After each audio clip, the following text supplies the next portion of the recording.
ევროპის გამოძიებას მტკიცებულებათა ერთობლიობა აქვს გამოსაქვეყნებელი, ამასთან დაკავშირებით მიიღებს შესაბამისი სტრუქტურა, ხელისუფლება, გადაწყვეტილებას მოითხოვს თუ არა ექსტრადიცია, მაგრამ რეალურად თუ შევხედავთ ვითარება, საკმაოდ ძიმე შედეგი დაუდგა საქართველოს ზოგადად და განსაკუთრებით იმ ადამიანებს, ვინც იმ სიახლოვეს ცხოვრობდა, სადაც ჩორჩანას საგუშაგო დაიდგა.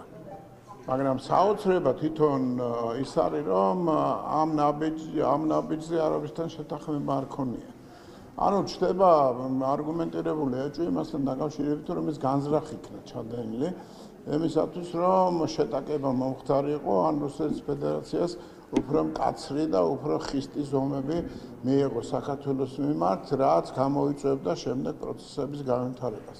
ხა პროკურატურისთვის ეს მოსაზრებები, რასაკვირველია, საგულისხმოა, მაგრამ ამასთან დაკავშირებით ფაქტი, რომელიც ხელში გვიჭირავს დღეს, მხოლოდ ის არის, რომ ადამიანებმა საქართველოს დაკარგა უშველებელი ტერიტორია, კვლავ, ანუ გაიზარდა საოკუპაციო ზონა.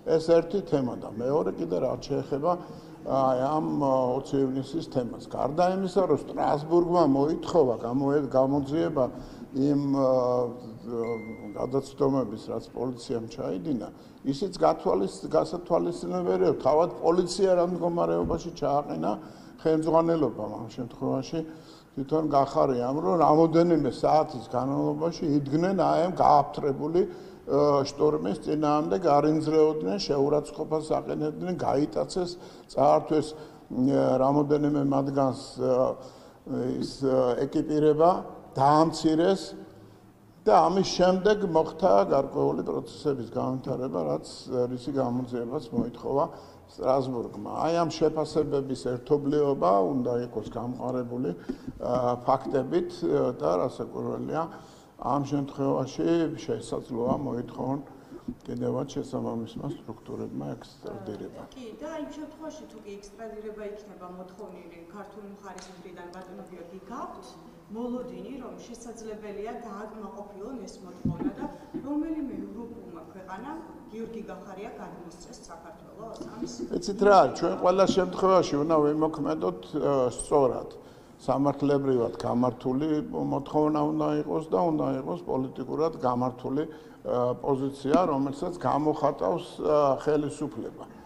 ყველას თავის პოზიცია აქვს, საზოგადოებისთვის საგანგებოდ საინტერესოა რეალურად რა მოხდა, ჩვენ თავს ვინ არის მოღალატე, ვინ არიან ის ადამიანები, ვინც საქართველოს დესტაბილიზაციისთვის იბრძვის და შეფასებები გააკეთონ. რა მოყვება ამას, ამის მკითხაობა ძნელია, თუმცა მე ვფიქრობ, რომ გადაწყვეტილებები, რომელიც დღეს ევროპის ბევრ ქვეყანაში და ბრიუსელის სივრცეში მიიღება, არის პოლიტიკურად ანგაჟირებული. რა მოყვება მოთხოვნას, მე ამასთან დაკავშირებით წინასწარ ვერაფერს გეტყვით.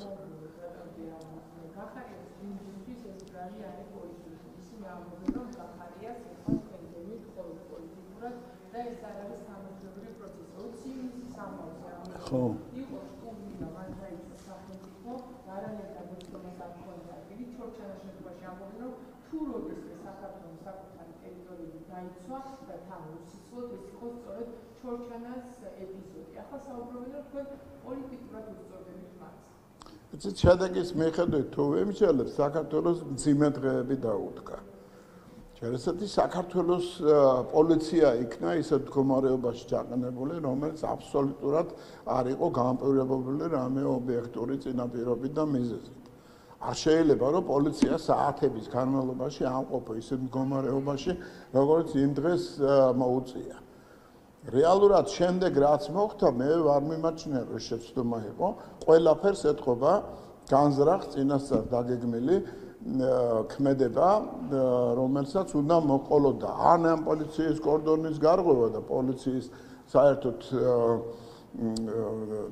დამცირებასთან ერთად მისი დეზორგანიზაცია საერთოდ და პარლამენტში შემოჭრა, ან უნდა მოყოლოდა ამას პოლიციელების საერთოდ იმ ისე მობილიზება და ისეთი ფსიქოლოგიური მდგომარეობა შექმნა, სადაც დასაშვები იქნებოდა გადაცდომები და მე არ გამოვრიცხავ იმას, რომ ეს გადაცდომების ჩამდენების წინასწარ სპეციალურად იქნენ შერჩეულები.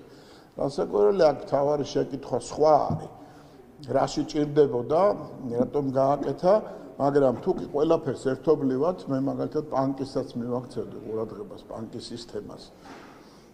არასწორად დაგეგმილი იყო ეს ოპერაცია თუ რაღაც გარკვეულ მიზანს ემსახურებოდა. წესრიგი საჭიროა ქვეყანაში, მაგრამ გაამფასად ასეთი პირობებით, ასე რომ სტრასბურგი რასაც ითხოვს ჩვენგან, ეს რასაკვირველია სამართლებრივი ნაწილია, მაგრამ მის მხარდამჭერებს არავითარი არგუმენტი არ აქვს, თუნდაც პოლიტიკურ კამათში, რომ გაამართლონ გახარია. წარმოიდგინეთ, მუშტების რთმით ითხოვდა მელიასთვის იმუნიტეტის მოხსნას. მოიხსნა იმუნიტეტი და მერე უარი განაცხადა მის დაკავებაზე და მე ეს უარი დაემთხვა სააკაშვილის განცხადებებს, რომ საქართველოში უნდა ჩამოვიდეს და რევოლუცია უნდა განვითარდეს და შტაბს ქმნიდნენ კახეთის გზატკეცილის იმაში ოფისში. და ამას შემდეგ რომ ეს ვერ მოხდა, ვერ განვითარდა ისე როგორც მას მიაჩნდა სწორედ, მას მიაჩნდა საჭიროდ იგი გადადგა. ამაზე დიდი დემონსტრირება, ამაზე კაფიო დემონსტრირება იმისა, რომ მას ჩაფიქრებული ჰქონდა ყველა თემასთან დაკავშირებით საქართველოს წინააღმდეგ ნაბიჯების გადადგმა, რასაკვირველია, ეჭვს აღარ იწვევს. თუმცა ერთობლიობა ძალიან გვიან შეგროვდა. მე ვფიქრობ, რომ შინაგან საქმეთა მინისტრის ხელთ არსებული ბერკეტების აი ამ ჩამორთმევაც გარკვეულ პოლიტიკური სტრატეგიის ნაწილი იყო. საქართველოს ხო, მაგას პასუხობ რა, მაგას დავასწარი შენს გქონიურ შეკითხვას. ეს ერთადერთი ისეთი შეკითხვა, რაც შეიძლება დასვან მისმა მხარდამჭერებმა.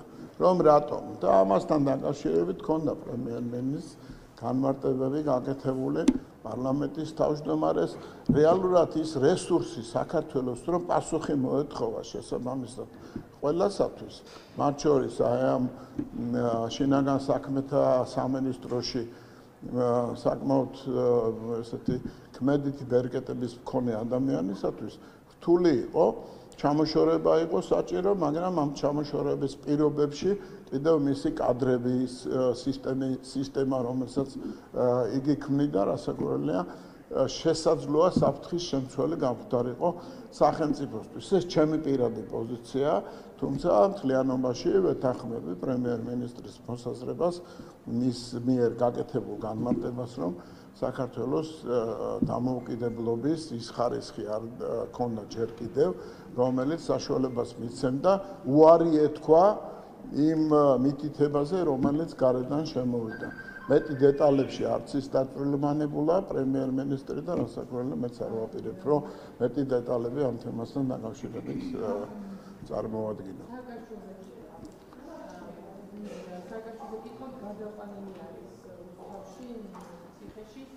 მისი გუნდისთვის ეს არის დიქტატურის საბოლოო დამყარება. სააკაშვილი. ისინი საუბრობენ გამოჯამთრებული. და ეხლა გადაიყვანეთ თქვენ. კითხვები აქვს ამ ერთზე სხვა პოზიციონებისაც, რომ რატომ დღეს და რატომ გუშინ არა თქვა. თუ გადასაყვანი იყო აქ. ეცით რა არის ეს რასაკვირველია ამას პოლიტიკური პოზიციაც ახლდა თან ამ გადაყვანის თემას, მაგრამ რეალურად არსებობს გარკვეული წესები. ამ წესს უნდა დაემორჩილო, ვისი მთავრობაც არ უნდა იყოს. არსებობს გარკვეული პერიოდი, განსაკუთრებული პატიმარია სააკაშვილი ყოფილი პრეზიდენტია, მაგრამ ის ბრალი, სიმძიმე ბრალისა რასაკვირველია ყველას შესაბამის სტრუქტურებს ავალებს, რომ მაქსიმალურად იყოს სამართლიანი. მათ შორის იმ ადამიანების მიმართ, ვინც ციხეებში იტანჯებოდა სააკაშვილის პერიოდში და დადგენილი სტრასბურგის მიერ დადგენილი ფორმულირებით მართავდა ქვეყანას, როდესაც წამებას ჰქონდა სისტემური და სისტემატიური ხასიათი. ამ ადამიანების პოზიციაც გასათვალისწინებელია. სახელმწიფოში, სადაც არსებობს ადამიანი, იმყოფება პრივილეგირებულ პირობებში.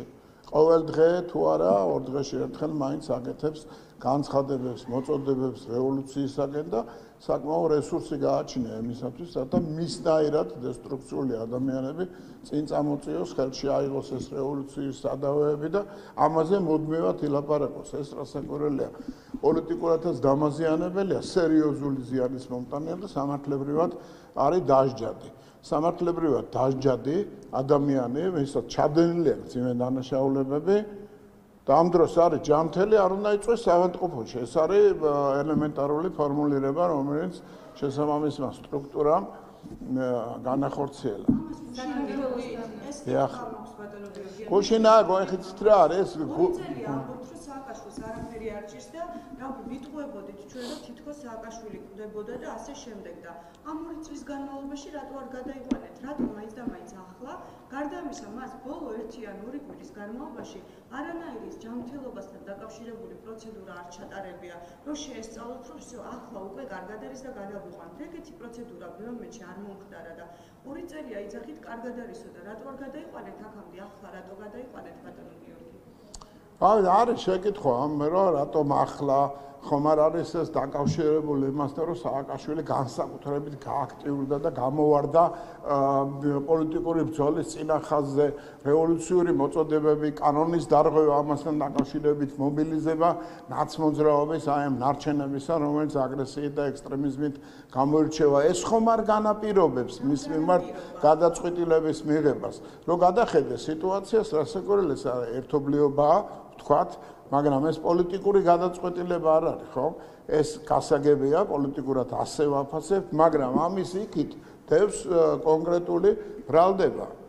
კონკრეტული ბრალდება, რომ მან დაიმძიმა თავის მდგომარეობა, თავის მოქმედებებით და რომ გადავხედოთ სიტუაციას, რა მდგომარეობა გუშინ იყო, გუშინ წინ თუ გუშინ წინის წინ. რასაკვირველია ჩვენ შეიძლება დავასკვნათ რომ ჯანმრთელი ადამიანი იმყოფება პრივილეგირებულ მდგომარეობაში მის მიერ ნაწამები ადამიანების უშველებელი რაოდენობა მოითხოვს მის გადაყვანას ციხეში კი რასაკვირველია მაგრამ რეალურად აი ესეთი მდგომარეობაა შექმნილი ეს თქვენ შეგიძლიათ ინტერპრეტაცია გააკეთოთ მაგრამ მე გიყვებით თლიანად სურათს თქვენ გაინტერესებთ ჩემი შეფასება გითხარით რა ამ თავისი პოლიტაქტიურობით დაიმძიმა მდგომარეობა, გამოძიება დაიწყო მის მიმართ, ბრალდება წაიყენა ამ საკითხებში, მაგრამ მე როდესაც მოიკითხა მავანმა, რომ ეს კაცი აი აქ დგას, დანაშაულებებს ჩადის, ამ დანაშაულებებისთვის ყველა პირობა აქვს შექმნილი, ის კაბინეტში და კაბინეტიდან რევოლუციას ხელმძღვანელობს რასაკვირველია შესაბამისმა სტრუქტურამ თქვა რომ ამ ადამიანს არც ეს პრივილეგია ეკუთვნის რომელსაც ბოროტად იყენებს და მისი ჯანმრთელობის მდგომარეობა არ გვაძლევს იმის წინაპირობას რომ იგი საავადმყოფოში დარჩეს ეს გუშინ მოხდა გუშინ წინის წინ რასაკვირველია შეგიძლიათ ეს თქვენ ინტერპრეტაცია გააკეთოთ მაგრამ მე კითხეთ და სურათი დაგიხატეთ თლიანად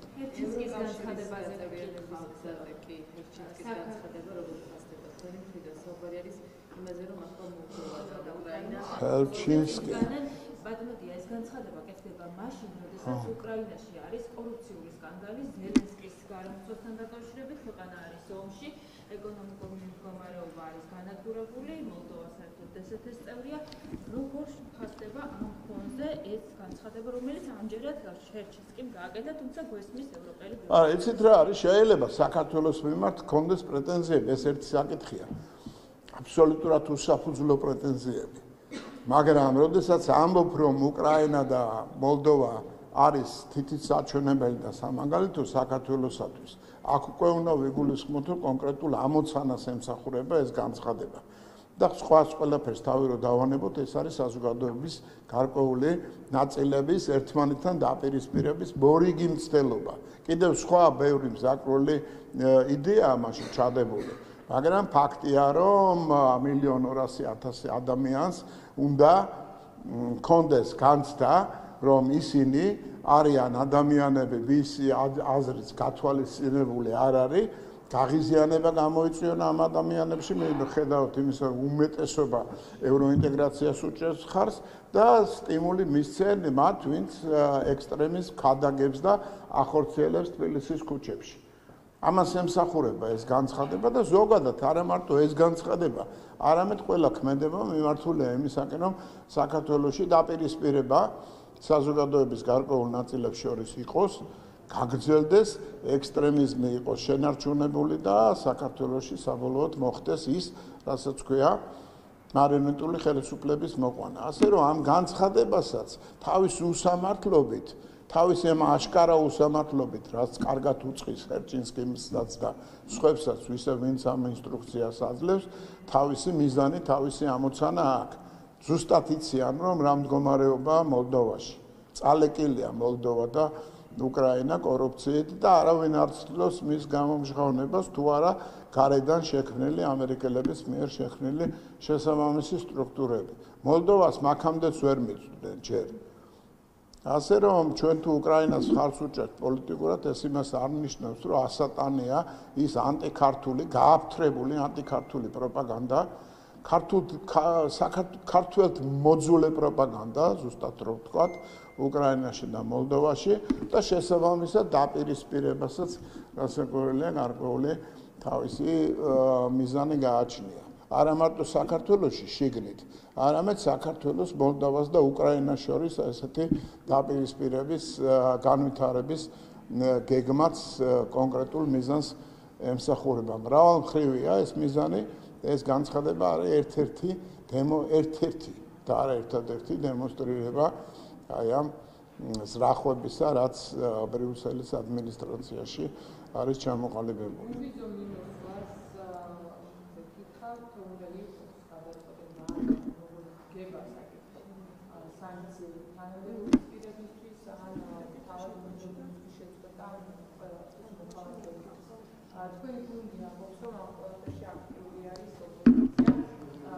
ოპოზიცია ჩვენ არა ვართ.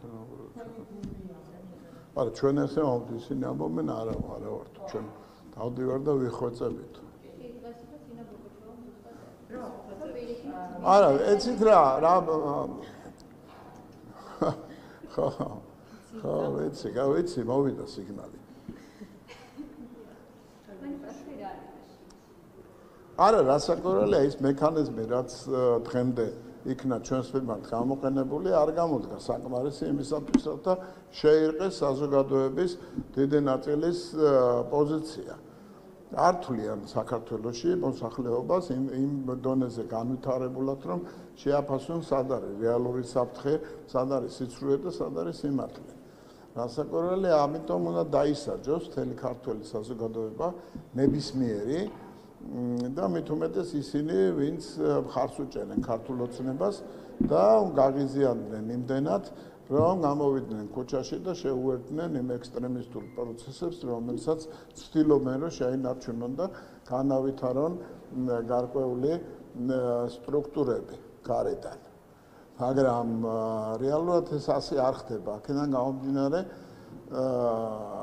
ვიზის თავისუფალი სავიზო რეჟიმის მოხსნა მათთვის არის ერთ-ერთი შანტაჟის ერთ-ერთი ბერკეტი და სამწუხაროა, რომ ესეთი უსინდისო დამოკიდებულების ცდილობენ გადატეხონ საქართველოში ვითარება და დაამძიმონ. იყო შეტევა სერიოზული ეკონომიკაზე, იყო შეტევა ტურიზმის ინდუსტრიაზე, იყო შეტევა ლარის კურსზე, ბიზნესმენების მობილიზების ცდილობებიც გახსოვთ თქვენ საკმაოდ აქტიური, რომ მათ ვარი განცხადებინათ საქმიანობაზე ზოგადად გადასულიყვნენ საბოტაჟის რეჟიმში, ვერ გაამართლა აბა. აქედან გამომდინარე უნდა შეიკრიბონ თქვენ, მაგრამ ერთი რამე უნდა ვიცოდეთ. არ არის ყველა ქვეყანა ევროკავშირში და ეს არ არის მარტო უნგრეთი და სლოვაკეთი, მომხრე იმისა, რომ ეს სავიზო რეჟიმი შეჩერდეს და არა თინა მოკუჩავას პოზიცია, არამედ ევროკავშირის პრაგმატულმა გადაწყვეტილებებმა, ცივსისხლიანმა გადაწყვეტილებამ შესაძლოა ეს პროცესი არ განავითაროს ასე ნეგატიურად. რაც შეეხება ხელისუფლების მიმართ სანქციების დაწესებას, ამასაც კონსენსუსი ჭირდება. რაც მთავარია, არც ერთი პუნქტით ჩვენ არა ვართ უკან არც ერთ ქვეყანაზე, რომელსაც ასევე თავისუფალი რეჟიმი აქვს, ამაზე მეტი ქვეყანაა მიცემული. აქ მთელი რიგი ტექნიკური მონაცემები ინტერპოლის ინფორმაცია უნდა გაანალიზოს, საზღვრის კვეთის თემა, პოლიტიკური თავშესაფრის მოთხოვნის რაოდენობა, დანაშაულებების რაოდენობა, მაგრამ ფაქტია, რომ პირველად მოხდა უკვე აი ამ ბოლო პერიოდში, როდესაც გასულთა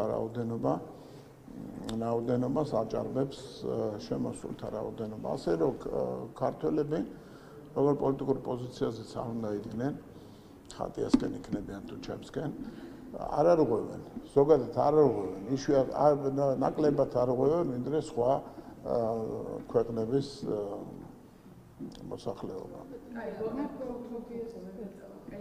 დიდი ხანი არ გვენახია და იქნება.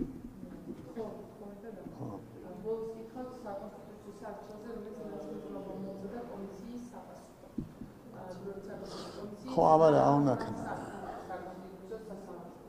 იცით რა, თავს კი ემართლებენ ახლა, მაგრამ არ არის ბეჟაშვილი ახლა ისეთი ადამიანი, რომელსაც შეიძლება მხოლოდ წამოწდენა ქონდეს. თავის მომხრეებს შემოუძახა, რომ არიან დასავლეთში ისეთი ქვეყნები, პარტნიორი ქვეყნები, როგორც თვითონ ეუნება, ამბობს პოლიტიკური ძალები, რომელიც მათ ხარს უჭერენ და მათ დამარცხებას სასამართლო სისტემაში არ დაუშვებენ.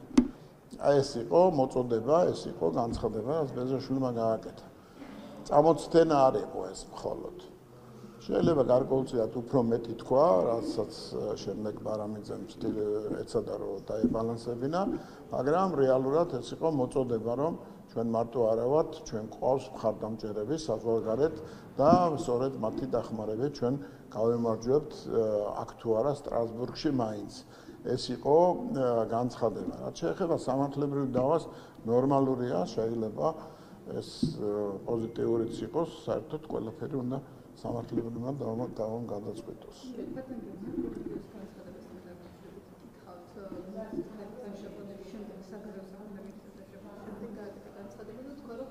ამერიკის შეერთებულმა შტატებმა ამოწურა რესურსი რუსეთის წინააღმდეგ სანქციების დაწესებაში.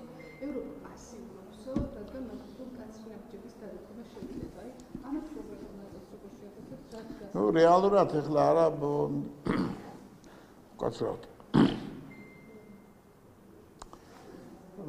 იცით რა, გარკვეულმა ფასეულობებმა, რომელიც მთლიანად აერთიანებდა დასავლეთ ამერიკის შეერთებულ შტატებს, ევროკავშირის სივრცეს, არა ევროკავშირის წევრ ქვეყნებსაც, ბრიტანეთს, სხვებს, რეალურად თავისი მნიშვნელობა დაკარგა, ვინაიდან ზედაპირზე ამოვიდა რეალობა.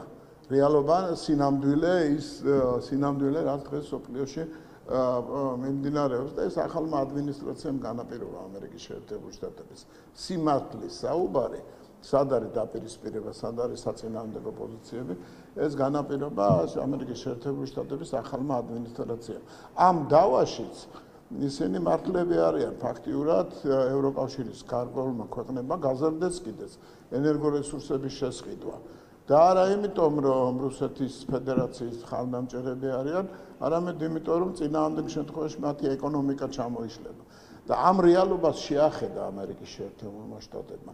არ შეიძლება, რომ ფთოსანი რაკეტების მიცემას მოითხოვდნენ ერთი მხრივ ამერიკის შეერთებული შტატებისაგან და მეორე მხრივ თვითონ იყვნენ ორიენტირებული იმაზე, რომ ამერიკის შეერთებულ შტატებს გარკვეული შენიშვნები და პრეტენზიები დაუყენონ. თუნდაც ვენესუელასთან მიმართებაში ამაზეც ჰქონდა რობიო საუბარი. ასე რომ ეს დაპირისპირება არის წმინდა პრაგმატული პოზიციების დემონსტრირება და რუსეთის ფედერაცია თუ კი თავის ენერგორესურსებით გარკვეულ ოპერატივობას ნამდვილად ფლობს, ეს იმას არ ნიშნავს, რომ ამერიკის შეერთებულმა შტატებმა თავის თავზე ისეთი გადაწყვეტილებები უნდა აიღოს, რომელიც მისი ინტერესების საწინააღმდეგო იქნება. პრიმიტიულად რო ვთქვათ, ყველა თავის ინტერესებით მოქმედებს, მაგრამ არ შეიძლება, რომ ევროკავშირმა ერთი მხრივ ამერიკის შეერთებულ შტატებს უყიჟინოს უკრაინის მეტი დახმარების მოთხოვნებით და მეორე მხრივ თავად არაკეთებდეს საკმარის იმისათვის, რათა ომი დასრულდეს. ომის გაგრძელებაზე ლაპარაკობს ევროკავშირი დღეს, წამყვანი ქვეყნები და ომის შეჩერების აუცილებლობაზე ლაპარაკობს ამერიკის შეერთებული შტატები. დაეუნებიან, თუ კი თქვენ გაგრძელება გინდათ, მაშინ კეთილი ინებეთ და იყავით პრინციპულები, თანმიმდევრულები, მათ შორის ენერგორესურსების შესყიდვასთან დაკავშირებით. წინააღმდეგ შემთხვევაში ამერიკის შეერთებული შტატები არასწორად მიიჩნევს, უსამართლოდ მიიჩნევს მათ მიმართ დაყენებულ მოთხოვნებს, თუნდაც ფთოსანი რაკეტების მიცემასთან დაკავშირებით. ეს წინააღმდეგობა რასაკვირველია ჩვენ გვაძლევს საფუძველს, რომ დასკვნები გავაკეთოთ. ყველა ქვეყანა მოქმედებს თავისი ინტერესებით. ყველა ქვეყანა და ქვეყნების გაერთიანება თავისი ინტერესებით მოქმედებს საქართველოს. კიდევ ერთი მისი განცხადება ძალიან გავს თქვენს განცხადებებს, ადამიანების ლიდერების განცხადებებს. მარკო რუბიო ამბობს, რომ ამგორია, რომ ევროკავშირი უნდა გამოსაზღვროს თუ რა არის საერთაშორისო სამართალი და ევროკავშირი მაგაზე თქვია პრინციპი. როგორ უნდა დაისვას შეერთებულმა შტატებმა საკუთარი ეროვნული უსაფრთხოება. კი, თქვენ თქვით, მაგრამ მაინც ოფიციალურად როდესაც აქ არის კონკრეტული ლაპარაკი, იცით, ერთი მხრივ ევროკავშირი მოითხოვს ამერიკის შეერთებული შტატებისგან ჩაერთოს ევროპის დაცვის პროცესში, იმიტომ რომ მეაჩნიათ, რომ რუსული აგრესია ევროპისკენ არის გაცილებით უფრო ინტენსიური ვიდრე სხვა მიმართულებებით, თუმცა ამავე დროს ენერგორესურსებით ვაჭრობა ევროპასთან მიმდინარეობს და მეორე მხრივ ამერიკის შეერთებულმა შტატებმა გაცილებით მეტი უნდა გააკეთონ იმისათვის, რათა ევროპის იდეა წარმატებული იყოს ამ ომში გამარჯვებასთან დაკავშირებით, ანუ ამ ომის გაგრძელებასთან. მოკლედ, აურიეთ ახლა, დავძაბეთ. ესე იგი, ამერიკის შეერთებული შტატების პოზიცია მდგომარეობს შემდეგში, რომ მათ გარკვეული ზომების მიღება სჭირდება იმისათვის, რათა თავისი ეროვნული უსაფრთხოება დაიცვას. მათ შორის ნარკოტიკების რაოდენობის შემოზიდვის რაოდენობის შეჩერებასთან და შემდეგ საერთოდ პრევენციასთან დაკავშირებით. მობილიზებული აქვს სამხედრო ძალები ამისათვის. აქ იღებენ შენიშვნას ევროკავშირისაგან, ისევე როგორც შენიშვნას იღებენ ნაკლები დახმარების გამო უკრაინის მიმართ და ამ დროს თვითონ უპირისპირდებიან იმ პოლიტიკას, რომელიც ამერიკის შეერთებული შტატების ახალ ადმინისტრაციას აქვს. და ეს პოლიტიკა არის ომის როგორმე შეჩერება. დღე არ გავა, რომ მათ არ გამოაცხადონ ომის გაგრძელების აუცილებლობას და არ მოითხოვონ ამერიკის შეერთებული შტატებისგან ფთოსანი რაკეტების მიწოდება უკრაინისათვის. თელმა რიგმა წამყვანმა ქვეყნებმა ენერგორესურსების შესყიდვა გაზარდა რუსეთის ფედერაციისაგან ამავე დროს. ასე რომ ამერიკის შეერთებული შტატებისგან მოითხოვო გარკვეული ნაბიჯების გადადგმა და თავად შენიშვნები აძლიო იმ საკითხებზე, რაც მის ეროვნულ უსაფრთხოებას უკავშირდება, რასაკვირველია, ამას ადმინისტრაცია, ახალი ადმინისტრაცია შესაბამისად უპასუხებს. ბატონო, მაგრამ ნახეთ, აი ჩვენ რეალობაში ვიდეოზე ამბიციოზი თქვა ესეთი რა გახარია სტუდიის წარმომადგენელმა კერძოდ, რომ ამერიკას არ სურს ევროკავშირში გაწევრება, ჩვენ სურს, ამიტომ შენიშვნებიც უნდა მივიდეთო. ისაც არაფერს არ ხოვებურად და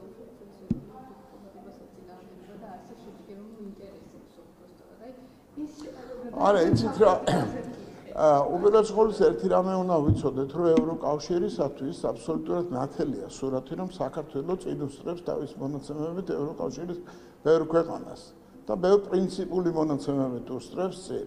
ასეთ შემთხვევაში ჩვენგან მას უნდა აი ამ პირობებში, რომ ჩვენ ჩავერთოთ ამ გლობალური დაპირისპირების პროცესში და ამას არ მალავენ.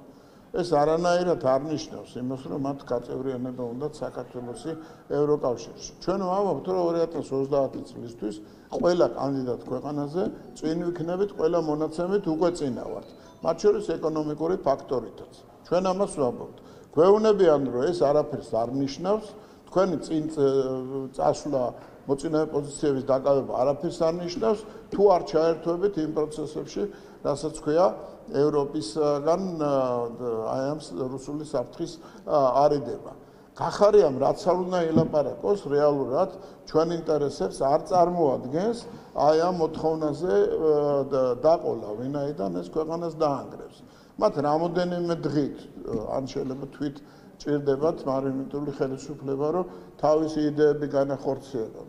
თორე არც ბურჭულაძეს მიიჩნევენ ახლა ქვეყნის პრეზიდენტად თუ მმართველად და არც სალომე ზურაბიშვილს. მათ იმიტომ ჭირდებათ, რომ თავის პროცესი განავითარონ. გახარია იქნება ეს თუ ლევან ბერძენიშვილი თუ ლევან ხაბეიშვილი, მათთვის აბსოლუტურად მნიშვნელობა არ აქვს. აქედან გამომდინარე, თუ ამას ვერ ხედავ, ამ ბეცი ხარ, ან უკვე ჩართული ხარ ისეთ მოღალატეობრივ საქმიანობაში, რასაც შესაბამისი სამართლებრივი შეფასება უნდა მიეცეს.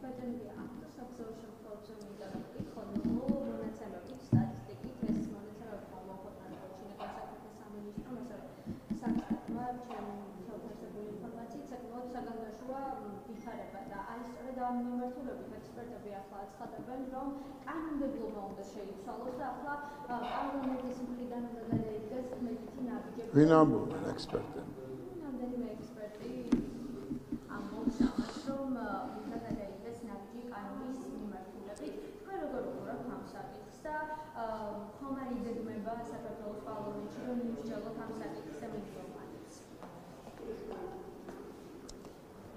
არ ვიცი, ვერ გეტყვით. იცით, მე არ არის საქართველოს პარლამენტის წევრები შორს არ არიან ექსპერტებისაგან თავის მოსაზრებებში და არ ჭირდება დიდი ექსპერტობა და პარლამენტის წევრობა, რომ ნახო, რომ გზებზე ყველაფერი წესრიგში არ არის. მე ვფიქრობ, რომ შინაგან საქმეთა სამინისტროს აქვს რესურსი მობილიზება გააკეთოს და გამოწვევოს უპასუხო შესაბამისად. წინააღმდეგ შემთხვევაში მათ აქვთ იმის რესურსიც და იმის ინტელექტიც საკმაოდ რომ შემოიტანონ შესაბამისი თუ კი ეს საჭიროა საკანონმდებლო ცვლილებები. და ექსპერტებიც არიან. ეს ჩაითქონ ბიჭო მეცხრე. რამდენიმე კითხვას დავისვათ თუ შეიძლება ბევრი კითხვა მაქვს და ჟენევის მოლაპარაკებებთან დაკავშირებით მინდა გითხოთ უპირველეს ყოვლისა. რუსეთი ჟენევის მოლაპარაკებების შემდეგ აცხადებს, რომ საქართველოს ხელისუფლების პოლიტიკა გვაძლევს იმის თქმის საშუალებას, რომ ურთიერთობები და გადაწყვეტილებები ქართულმა მხარემ უნდა მიიღოს ცხინვალთან და სოხუმთან დაკავშირებით. რუსეთი ითხოვს ცხინვალთან და სოხუმთან შეთანხმებას. რას აპირებს თბილისი? აი, თქვენმა პოლიტიკამ კიდევ ერთხელ მისცა საფუძველი რუსეთს, რომ თქვას, რომ ქართული მხარე უნდა შეთანხმდეს სოხუმთან და ცხინვალთან. კარგი სიტყვა კიდევ ერთხელ. საერთოდ რუსეთს უკვე 2008 წელში ჰქონდა ესეთი შემოთავაზება და მედვედევმა სარკოზის მაშინ შესთავაზა, რომ გადაწყვეტილი იყო საქართველოს აი ამ სეპარატისტული რეგიონების პოლიტიკური სტატუსი საერთაშორისო დონეზე, რასაც ადრე არაერთხელ ითხოვდა უშიშროების საბჭო. სააკაშვილი მაშინ არ დათანხმდა ამას, მიაჩნდა, რომ სამართლებრივად ეს არასწორი იყო, ვინაიდან ამის ეჭქვეშ დაყენება სწორი არ არის, თუმცა პრაგმატულად პრაქტიკაში საბოლოო შედეგად წააგო და დათმო თავისი ტერიტორიები რუსეთმა გამოაცხადა დამოუკიდებლად ეს ტერიტორიები. რუსეთი რას ერთ განცხადებას რო აკეთებს, იმას რასაკვირველია აკეთებს არა ცარიელ ფურცელზე, არამედ გარკვეული სტრატეგიული გათვლით. ის რომ შეგნით გამოიწვიოს რაღაც გარკვეული დაპირისპირება, გაუგებრობა, თორემ ის რომ შეთანხმდეს საქართველოს დამოუკიდებელ აფხაზეთთან ან დამოუკიდებელ სამხრეთ ოსეთთან, ამას რუსეთი ამბობს მეორე დღესვე იმ მას შემდეგ, რაც სააკაშვილმა უარი თქვა, რომ ამის სტატუსი საერთაშორისო დონეზე ყოფილიყო გარკვეული. ამას დღემდე ამბობს. ეს ახალი ამაში არაფერი არ არის. ჩვენ არ დავთანხმდებით არანაირად იმას, რომ დაჯდეს საქართველოს და დამოუკიდებელი აფხაზეთი და რაღაც საკითხებზე მოლაპარაკებები დაიწყოს, მით უმეტეს თავდაუსხმელობაზე. შეიძლება ჩვენ არაერთხელ განვაცხადეთ, ჯერ სააკაშვილმა თქვა, თუ სააკაშვილის არჯერად, შემდეგ საქართველოს პარლამენტმა და შემდეგ საგარეო პოლიტიკის დოკუმენტში არაერთხელ აღნიშნეთ, რომ ჩვენმა პრემიერ-მინისტრმა, ძველმა თუ ახალმა ეს ოფიციალური განცხადებები გააკეთა. ასე რომ რუსეთის ფედერაციას თავისი ინტერესი აქვს, თავის მიზანი აქვს, რომელიც საშუალებას ჩვენ კი არ გვაძლევს, რამე საშუალებას გააძლევს ჩვენ ოპონენტებს თავისი მედიის გავლით დასვან შეკითხვები, რომ აი რუსეთი ასე ამბობს, თითქოს ახალი ამბავი იყოს და თითქოს თვითონ არ ეღალატოთ ჩვენი ქვეყნის ინტერესებისათვის. თუმცა ამ შემთხვევაში ისინი ამას ამბობენ თქვენი რიტორიკის საფუძველზე და ხო, აბა ხო არის შენი რიტორიკის. ბატონო გიორგი. კი, რასაკვირველია ჩვენ ქართულოცნებასა და ისეთი რიტორიკა აქვს, რომ მე მგონი შეთანხმება შეიძლება იყოს მიღწეული. იცით რა, გააჩნია პირობებს რა, მე არ ამგონია, რომ რუსეთის ფედერაციამ უნდა გვეკარნახოს. რუსეთის ფედერაცია ამბობს, რომ დამოუკიდებელი აფხაზეთი და დამოუკიდებელი საქართველო უნდა დაждენ და ისაუბრონ რა პირობები და რა ურთიერთობა ექნება. არ შეიძლება მოლაპარაკებებს არ ვიცი, ხლა ამის წინაპირობა არ არსებობს, ვინაიდან დიდი ქვეყნები, გავლენის მქონე ქვეყნები არ არიან ერთ პოზიციაზე და აპირისპირების ხარისხი არის ძალიან მაღალი, სისხლიანი და არანაირი პირობა ის არ არსებობს წინაპირობა. Sinandu შეიძლება მოვიგონოთ ხლა ისე აგერ იასერ არაფატი და იცხაკ რაბინი საუბრობდნენ ერთმანეთში და მართალია მოლაპარაკებებს წარმატება არ ქონია, მაგრამ ყოველ შემთხვევაში ვაშინგტონში იყვნენ და ნობელის პრემიებიც მიიღეს მშვიდობისათვის.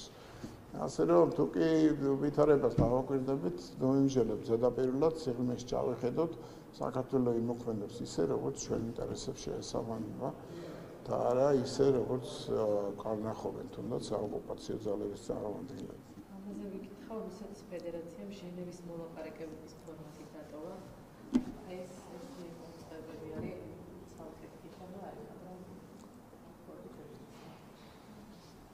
ეცოდინებათ თქვენ ბატონო გიორგი, რას ნიშნავს და რატო დატოვა? 65 შეხვედრა არის ჩატარებული. ამაზე ამბობთ, ხო? ჟენევაზე. ხო, ჟენევა.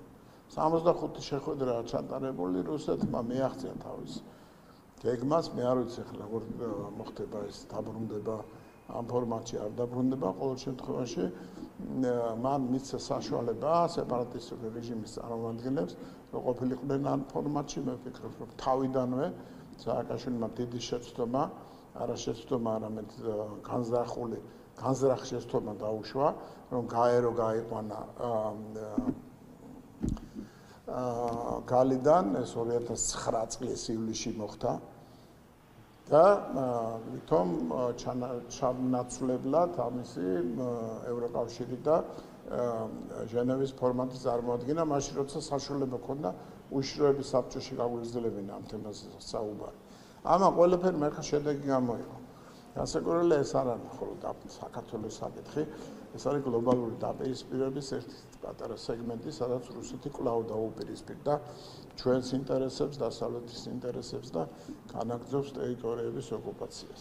ბატონო გიორგი, ერთი კითხვაც მაქვს, რატომ დამალა ანტიკორუფციულმა ბიურომ ქართული ოცნების ოქტომბრის შემომწირველები? ყველა პარტიის შემომწირულობა რეგულარულად იდება, თუმცა ქართული ოცნების ოქტომბრის შემომწირველების ვინაობა და ინფორმაცია აგვიანებს. აი რატომ თქვენ რა ანუ არის ვერაფერს ვერ გეტყვით რა არის დასამალი იმაში საქართველოს თქვენამდელ მმართველ გუნდს აქვს შემომწირველები საკმაოდ დიდი რაოდენობით და არასდროს არაფერი დასამალი ამაში არ ყოფილა. დასამალი არ არის ის რომ შემომწირველებს იქნება ეს ინდივიდი, იქნება ეს რაღაცა გაერთიანება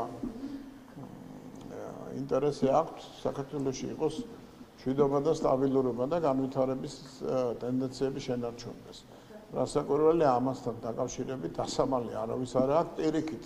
ყველა უნდა ეცადოს რომ თავის წარმოაჩინოს როგორც ამ სწორი პოლიტიკის მხარდამჭერი. ასე რომ მე არ ვიცი რა მოხდა, მე არც ისა მაქვს როგორც ყოველთვის საკითხზე არა ვარ მზად, მაგრამ თქვენ გწევთ რა პატივს და პასუხს გაძლევთ თორემ რეალურად დასამალი რა არის აქ? რატომ მალა? პირიქით, რაც მეტი იქნება, უკეთესი იქნება. არ ვიცი, მალავს, რა ვიცი, თქვენ და მელაძეს ვერ დაგერწმუნებით. არა, პირველ შემთხვევაში არა ეს რადიოკრაშვილი როცა უნდა იმას მალავს და როცა უნდა მე გამოგვიყვებს ხოლმე და მალავს ოქტომბერს. არ ვიცი, არაფერი არ არის დასამალი პირიქით რა, ადამიანები რაც მეტი გამოჩნდება, თვითონ ინტერესიც აქვს. გამოჩნდნენ იმ პოლიტიკის მხარდამჭერებად თავის ფინანსური რესურსით, რომელიც განაპირობებს საქართველოს გადარჩენას. ერთი დასუსტება ასევე სექტემბრის ჩათვლით ბატონო გიორგი, რაც ჩანს 4 მილიონის შემოწირულობა მიიღო საარჩევნო პერიოდში ქართულ მოწდებამ და იგივე კომპანიებმა, ვინც შემოწირულობა განახორციელა რა, ამ 4 მილიონის 2 მილიარდ ნახევრის ტენდერები მოიგეს. ასეთი გარიგებებით ხდება ზოგადად შეთანხმება ბიზნესთან, რომ მე მოგაგებინებ ტენდერს და შენ მერე რომ გაიმარჯვებ ამ ტენდერში და ფულს რომ მიშოვნი, მერე მილიონები ისევ ჩემთან ჩარიცხე. თუ გინდა რომ კიდევ მოგაგებინო ტენდერი. ესეთი გარიგებები. არა, კონკრეტულად ასეთი ფორმულის მიწოდება და ამ ფორმულით გამოყვება, ამ დეზინფორმაციით გამოყვება ხალხის არ შეიძლება. თუკი ტენდერის პირობები ვერ შეასრულა, რასაკვირველია ეს ერთი თემაა. მაგრამ მეორე, ვინც ტენდერს იგებს და წარმატებული ბიზნესი აქვს, რასაკვირველია იმაშიც არის დაინტერესებული, რომ ამ წარმატებული ბიზნესის პირობებში არსებობდეს მისი ბიზნესი და მისი წარმოება. და რა იმ პირობებში, როდესაც სულს ყრდნენ, ტყავს აძრობდნენ და ჯებიდან პირდაპირ უღებდნენ ფულს. ეს იყო ეს პერიოდი და არ უნდა თუ ეს პერიოდი დაბრუნდეს და ტენდერში თუ იგებს და წარმატებული თუ არის, რასაკვირველია ეს განაპირობებს ისე როგორც ნებისმიერ სხვა დემოკრატიაში მის განწყობას, პოზიტიურ განწყობას თორე ნაცმოძრაობისათვის შემომწირველიც ვიცით და ის ბიზნესმენებიც ვინც გამოდიან და ღიად ტელევიზიით მოუწოდებენ სხვა ბიზნესებს საბოტაჟში ჩაერთონ. აბა გაებედა რომელიმეს კავშირის პერიოდში რომელიმე ბიზნესმენს აგეთქვა წარმოიდგინეთ რა დაემართებოდა. ასე რომ ამასთან დაკავშირებით კონკრეტულად მოგებული ტენდერი რამდენად კარგად შეასრულა, ამასთან დაკავშირებით თქვენ იცით რომ საკმაოდ ინტენსიური შემოწმება მიმდინარეობს და თუ ვინმე ვერ შეასრულა ტენდერის პირობები, ან მით უმეტეს რამე ბნელი გარიგება მოხდა, შემომწირველია თუ არ არის შემომწირველი, ყველა იქნება გამოაშკარავებული და დაისჯება. ბატონო გიორგი, სასამართლოებზე მინდა რომ ვკითხოთ, საერთო სასამართლოების დეპარტამენტმა 19 სასამართლოსთვის, რომელთა შორის არის თბილისის საქალაქო და თბილისის სააპელაციო სასამართლოების სხვადასხვა სახის ავეჯი შეიწყვიტა და ამ შეწყვეტების ნაწილი არის მობილური ტელეფონების შესანახი ასობით დანურილი და საკეტიანი ესენი სათავსოები. ხო, მითხარ. ხო, ეს გრძელდება ეს ამბავი და მე მაინტერესებს, აი რატო კეთდება? ეს რამდენად სანამ არ დაამთავრებენ ამ შესყიდვებს, ყოველდღურად უნდა შემეკითხოთ. გუშინ ახომ მკითხი, გუშინ. მედიის წნეხის ქვეშ მოქცევა ხომ არ უნდა სასამართლოში, იმიტომ რომ მედია ტელეფონის გარეშე, ანუ ვერ მუშაობს. არც მედია მუშაობს ტელეფონის გარეშე, შედიან აგერ ამერიკის შეერთებული შტატები ციტადელია, ამერიკის შეერთებული შტატები ციტადელია დამოუკიდებლობისა, სასამართლო დამოუკიდებლობისა. მოსამართლის დამოუკიდებლობისა და იქ არის აკრძალული ყოველგვარი გადაღებები და ხელით ასრულებენ ნახატებს და ის ნახატები გამოდის მედიაში. ამას აქვს თავისი შინაარსი, აზრი, იმიტომ რომ მე არ მახსოვს ადამიანი, რომელიც შედის სასამართლოზე და იქცევა წესეად, უსმენს, დასკვნებს აკეთებს, ჩანაწერებს, შემდეგ კონსულტაციები მიმდინარეობს ადვოკატის დაცვის თუ ბრალდების მხარეს და ეს ადამიანები რაიმეთი შეზღუდულები იყვნენ, მაგრამ სპეციალურად ხა ტელეფონი როგორც საბრძოლო იარაღს რო გამოიყენებ, ისევე როგორც მიკროფონს რო იყენებენ საბრძოლო იარაღად. ადამიანი და მე მახსოვს ეგ მიკროფონი რო წაარჩოს ერთ-ერთ კოლეგას. ხო, ეგ თემა, ხო, ეგ თემა. წინავს სხვანაირად რა ნებისმიერ საერთოში შედი უნდა დატოვო ტელეფონი.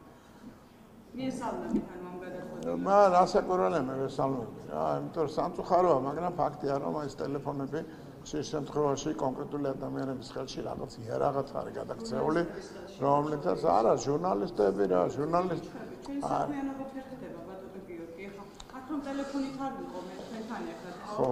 მე ვიმუშავებდი ხა მაგალითად და ამაზე უფრო რთული არის სასამართლოში ჟურნალისტი. მე ესე მგონი არო ჟურნალისტი გაცილებით უფრო მომზადებული უნდა მივიდეს სასამართლოში, რომ არ დაჭირდეს იქ ვიღაცის კარნახი თუ რა კითხვა უნდა დასვას და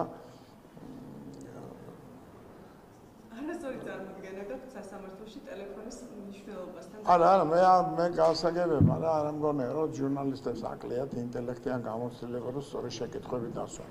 აქ სხვა რამეა. სხვა მიზეზია.